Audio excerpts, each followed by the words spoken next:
Welcome to the two beans in a pod. You know that feeling, that relentless need to fix yourself or achieve the next big thing, or even just get past the emotion you're currently stuck in. Well, today we are taking a deep dive into a work that claims to be the antidote to that entire way of life. You are. We're looking at Jeff Foster's The Deepest Acceptance, Radical Awakening in Ordinary Life. And our mission really is to pull out the core ideas here, these non-dual principles that Foster lays out. Right. And for anyone less familiar with that term, non-dual jest, it essentially points to this idea of inherent oneness, that you and the world, you and your thoughts, you're not actually separate. And he uses this idea, this lens, to offer a really practical path out of suffering, a way to embrace, as he puts it, all this here and now. The hook is so simple, but it's kind of devastating when you first hear it. It is. Foster basically argues that all suffering, and he means all of it, from our little personal anxieties to huge global conflicts, it all stems from one single fundamental problem. We've forgotten who we really are. Exactly. We've forgotten our inseparability from life itself. It's like this cosmic amnesia. And because we forget, we invent this little character in our heads, the separate self. The me. And that little me instantly sees life as a threat, you know? So what do you do when you see a threat? You go to war. You go to war. Yeah. You fight your thoughts, your feelings, your body. You fight the present moment itself. And that war, it takes a ton of energy. Foster calls it the armor we wear to protect ourselves from a full experience of life. And that armor is it's a thought-constructed image of who we think we should be. Successful, attractive, spiritual. But the armor doesn't actually protect you from pain, does it? No, it just keeps you desperately seeking validation and fighting reality. The separate self is it's exhausting because it's always defending a fiction. And when life, inevitably doesn't match up to that fiction, we feel pain. But the pain itself isn't the tragedy. That's the key distinction. Right. So suffering, in this view, isn't the sadness or the pain. It's the resistance to it, the refusal to let it be here. Foster talks about his own really harrowing experience with suicidal depression. Yeah. And he says it wasn't about being sad. It was this deep, crushing feeling of his own deep resistance to life, all this effort to hold up a false image of himself. And that resistance is what fuels what he calls the seeking addiction. Yes. We feel this lack, this cosmic homesickness, and we get desperate to fill it up. So we latch on to something in the future. Wealth, the perfect partner, enlightenment. Anything. And the story is always, one day I'll be complete, but not yet. It's like a kind of spiritual procrastination. You're always running towards a finish line that it doesn't exist. And the running itself just confirms the belief that you're not whole right now. So how do we spot this, in the moment, this internal seeking thing? You notice that inner voice that says, this shouldn't be happening. That internal argument is the resistance. Whether you're running from a bad memory or towards some future goal, it's all based in not accepting what's here now. He has that beautiful image. We're like waves in the ocean longing to get back to the ocean. An ocean we never even left. And I really appreciate his warning about spiritual pitfalls, because even these really deep concepts can become, more armor. Oh, definitely. You can use a phrase like, there is no self, to, avoid paying your bills. Or duality is an illusion, to get out of a difficult conversation. Exactly. That's spiritual bypassing. You're just swapping your old successful armor for new enlightened armor. It's still protection. It's still resistance. True awakening, he says, isn't about building a better shield. It's the realization that who you really are, it doesn't need protection in the first place. So let's get into why we seek, because it seems like it always comes back to the same deep vulnerability. He uses that example of the businessman terrified of failure. Right. And on the surface, you think, okay, it's about money, it's about status. But when you dig down, it's not about the money at all. Not at all. It was the fear of being unloved and unwanted. Failure, for him, meant rejection. It meant losing love.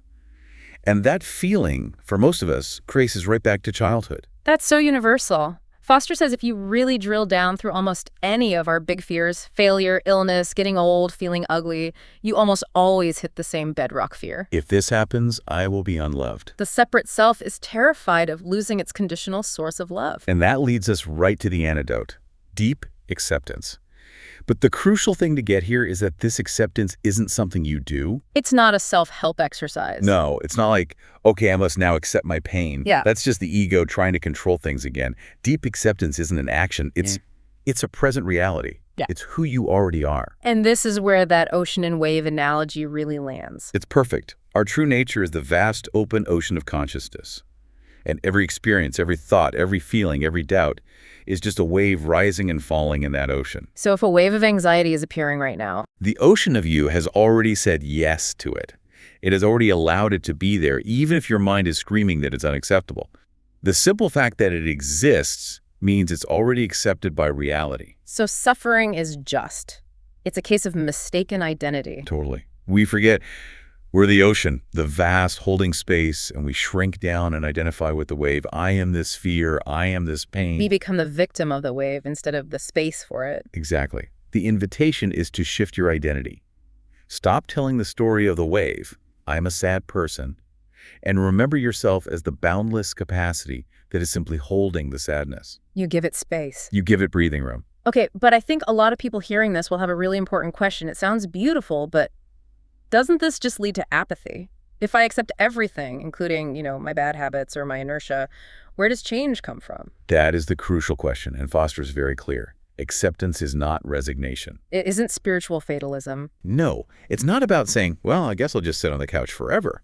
It's actually a radical form of engagement. When you stop fighting the present moment, when you fully allow the frustration or the sadness or the inertia to be there, you suddenly have access to all the energy that was tied up in resisting it. You stop fighting with yourself. Precisely. Yeah. And in that stillness, that non-resistance, the right action it arises naturally. You might get up off the couch, not because you should, but because you're now fully present and flowing with life. And this has to apply to the ugly feelings, too. Yeah, Shame, jealousy, the things we really don't want to feel. of course. And the only reason we call them ugly is because the mind is acting like a censor, dividing everything into good and bad. Like a movie screen. Yeah, it's a great analogy. The screen of awareness allows the comedy and the horror film to play out fully, without judgment. An ugly feeling is just a wave. It's made of the same water as a joyful one. This leads to the ultimate paradox, the one that he says can just crack suffering at its core. Even the feeling of non-acceptance, even your resistance, is already accepted by life. Right. If you're struggling to accept something, that struggle itself is a wave appearing in the ocean of you. It's allowed. It's okay. You literally can't get it wrong. You can't. Even your failure to be accepting is perfectly accepted. And that realization is it's so liberating. It dissolves the whole struggle to be a good spiritual person. Wow. That is a really amazing place to pause and just let that sink in. Before we move on to how this all works and the messiness of, our daily lives and relationships, I just want to take a moment. If this discussion is resonating with you, if you recognize that cycle of seeking in yourself, please take a second to hit that like button and subscribe. It really does help more people find these kinds of insights. It does. Okay, so let's get practical. How does this shift actually change our day-to-day life? Foster says it leads to fearless engagement, not just passive surrender. Yeah, the core invitation of life becomes very simple. Just stay with the difficulty, stay with the discomfort. Don't immediately run for an exit. Which we are so programmed to do. We check off phones, grab a drink, find a distraction, anything to avoid what's actually here. And this need to escape is what creates so much inauthenticity in our relationships. We're always seeking something to the other person, completion, validation. And when we do that, we aren't really relating to them. We're relating to the story of them, my husband, my boss, my difficult child. Exactly. True intimacy happens when you drop the story and just relate right here, right now. When you're not seeking anything, there's no image to defend. You can just be honest. And that honesty can be really vulnerable. He has that powerful story of the father who would get angry at his kids. And his anger wasn't really about controlling them, was it? Not at all. His anger was an escape. It was his way of avoiding his own unbearable feelings of powerlessness, of helplessness. He felt overwhelmed. He felt overwhelmed. And instead of staying with that wave, he projected it outward as rage. But if you can just stay, you can just admit, my truth right now is I feel completely overwhelmed. And that admission, paradoxically, is also accepted by life. Yes. And that is the beginning of real compassion for yourself and for others. And there's nothing that shatters our illusion of control more than, say, intense physical pain or illness. Foster's own battle with severe Lyme disease really tested these teachings. It did. Because with chronic illness, you're not just dealing with pain, you're dealing with grief. Grief for the life you thought you were supposed to have. The grief over dashed plans. Right. And he admits he struggled terribly, he resisted the illness with everything he had, but eventually he came to this humbling revelation. That even the resistance, even his raw, ugly struggle and his non-acceptance. With part of the sacredness, it had to be. Yeah. If oneness doesn't include our broken, fragile humanity, then it's not really oneness. Yeah. It's just another idea. The illness stripped away his identity as the healthy spiritual teacher and just forced him into the raw present. It deepened his compassion for everyone's struggle. It makes me think of those stories about people in hospice care. When the future is literally stripped away, they have nothing left to lose. And that's when they start living for the first time. They take up painting, they sing, they just watch the sky with total awe. They realize all the time they spent seeking a perfect life was time they lost from living the actual one. And this all points towards something that's, well, it's beyond words. Foster is clear that all the terms, consciousness, awareness, being, they're just pointers. You're just fingers pointing at the moon. Yeah. It's not about the words. It's about the silent reality they're pointing to. A reality that isn't found in some special state. It's hidden in the ordinary. The extraordinary is always in the mundane. A fly buzzing in the room, a broken old chair, the smell of rain. Life is just overflowing with wonder, but we're too busy searching for it somewhere else. So the whole approach is really the end of the spiritual search itself. It has to be. The final paradox is that the end of seeking is just the recognition that you are the end of seeking right now. As he puts it, it's not that we can't find what we long for, it's that we can't ever escape it. Because you already are it. You're not your story, you're not your pain. You're the vast, accepting space where all of that unfolds. And that brings a peace that isn't about getting rid of the waves. It's about realizing that the waves can't possibly threaten the ocean. You got it. That's the whole thing. That is a profound place to land, a huge shift in perspective. As we wrap this up, here's a final thought for you to carry with you, straight from Foster's work. Life is absolutely dependable. It's always exactly as it is, not always as you think it should be, and never as it isn't.